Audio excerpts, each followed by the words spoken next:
This is just a really quick video about color mixing, and I know a lot of people struggle with color, and it's something that I play with a lot in my little journal that's devoted just to mixing colors. So what you see on this page is the result of a color mixing exercise that I did using Acra Magenta, Liquitex Basics Aqua Magenta, primary yellow, which is again Liquitex Basics. And I think I used the Basics Phthalo Blue as well. So, by the way, these Liquitex Basics, if you're starting out and you're nervous about using a lot of color, these are really good value. They have the same pigments that the Liquitex Professional paints have in them. There is less pigment in this than you'll find in a professional paint, but they're really good quality, and they're great, especially for early layers. If you want to throw a lot of paint down and you're worried about cost, I recommend them. I use them a lot. Okay, so all of these colors I've mixed using those three primaries, and basically I took it as an exercise. First I started with the yellow, I added a bit of the magenta, and I got this orange, and then to that I added white. Actually, I added my own, what I call not quite white.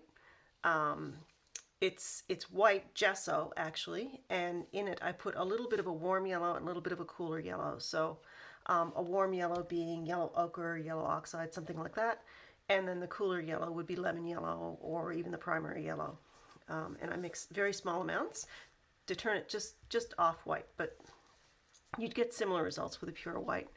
So I've taken and then I've added a little bit more magenta to the yellow, and again mixed through with the white, a little bit more magenta, a little bit more magenta until you get up to here. And then I switched to magenta and blue. And Phthalo Blue is extremely strong. So when you start to mix Phthalo Blue into something, start with the tiniest drop you can imagine, and it will change the color.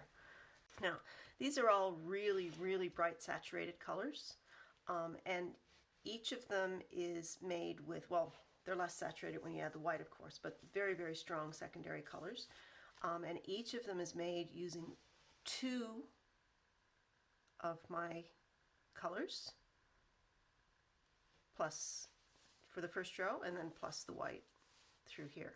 So just two colors. So that's how you make really strong, vibrant, poppy colors. If you're looking for something that's a little bit more muted, a softer color palette, these colors, all of the colors on these pages are made with exactly the same color palette of Phthalo Blue, Acra Magenta, and Primary Yellow, plus not quite white, and a little bit of black mixed in with some of the darker shades. And the key to this is that all of these colors have all three colors in them in some proportion. So this has actually got some blue, some yellow, and some magenta in it. This very pinky one down here has little bits of blue and yellow in it. And using the three colors together reduces the saturation even more, so that you end up with this beautiful, harmonious, very soft color palette. And I haven't added a lot of white to any of these, except possibly a few of the very, very light ones here. I just wanted to see what beautiful chromatic grays I could get. So that's it. So yes, the same colors will produce this, very muted tones, and these bright poppy things.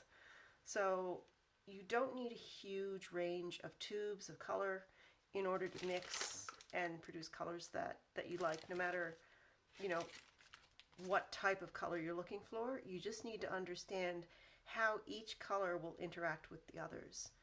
And it's a little bit more subtle than saying blue and yellow make green. It's like which yellow, which blue, and what kind of green are they going to make today. Okay,